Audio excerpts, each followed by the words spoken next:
লতিরাজ কচুর বীজ, অরিজিনাল লতিরাজ কচুর চারা। এ সময় চাষ করলে মাত্র 30 থেকে 35 দিনেই ফলন আছে। প্রিয় দর্শক, সুস্থ সবল সবুজ বীজ আমার হাতে আপনারা দেখতে পাচ্ছেন। দেখেন, খুবই ভালো মানের চারা। এই চারা রোপণ করলে মোটামুটি 30 থেকে 35 দিনেই ফলন চলে আসবে। কথায় আছে ভালো বীজ ভালো ফসল।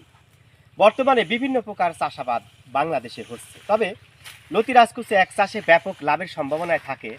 বাংলাদেশের প্রান্তিক পর্যায়ে কৃষক সম্প্রদায় এই চাষের দিকে ঝুঁকছে, তবে সঠিক জাত চিনে চাষ না করায় অনেকে এই চাষ থেকে লসের সম্মুখীন হচ্ছে। তাই সেখান থেকে চারা সংগ্রহ করবেন না। প্রিয় দর্শক, আপনারা ইতিমধ্যে অবগত হয়েছেন আমি পেশাগতভাবে সাইকোলজির লেকচারার বা মনোবিজ্ঞানের প্রভাষক হিসাবে দায়িত্ব রয়েছি।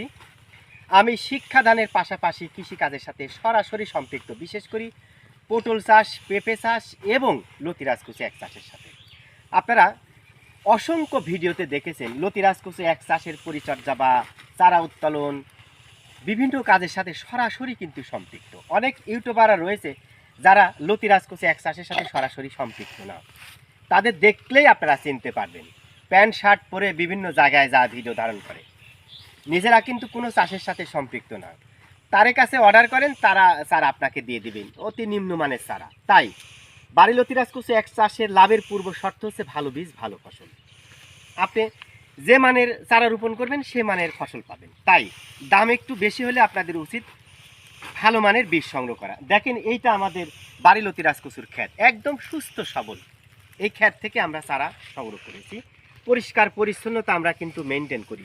দেখেন, জমিতে আগাছা নেই, এটা আমাদের প্রাথমিক শর্ত। তো যাই হোক, এই যে এক ভাই সেই বগুড়া থেকে চারা সংগ্রহ করার জন্য এখানে এসেছে। দেখেন, আমরা কিন্তু পার্ট বাই পার্ট, আমরা বিশেষ করে বস্তাতে দেখেন পার্ট বাই পার্ট কিন্তু আমরা চারা বস্তা প্যাকেটের কাজ করতেছি। দেখেন, হ্যাঁ, কোনো চারার ক্ষতি হবে না ইনশাল্লাহ। একদম সবুজ মানের চারা দেখতে পাচ্ছেন। প্রিয় দর্শক, চারা থেকে চারার দূরত্ব 1 ফিট, সারি থেকে সারির দূরত্ব 2 ফিট। এই নিয়মে প্রতি শতকে চারা রোপণ করতে হয় 150 পিস। আপনি যদি 33 শতকে 4000 থেকে 4500 চারা রোপণ করেন, প্রতি সপ্তাহে 8 থেকে 10 মণ লতি সংগ্রহ করা যায়। বর্তমানে লতির বাজার মূল্য স্থান ভেদে 3500 থেকে 4000 বা কোথাও আর বেশি দামে কিন্তু বিক্রি করা হচ্ছে। তাহলে বুঝতেই পারছেন প্রতি সপ্তাহে কিন্তু লতি সংগ্রহ করা হয়। এই যে আমাদের ক্ষেত, যারা চারা সংগ্রহ করতে চান আমাদের সাথে যোগাযোগ করেন। এই ভাই অনেক দূর থেকে এসেছে, আমরা কিন্তু তাকে চারা এই বিশেষ করে এই লতিগুলো উপহার দিয়েছি। রাতে খাবে, সকালে চারা রোপণ করবেন। আসসালামু আলাইকুম ভাই। ওয়ালাইকুম আসসালাম। কেমন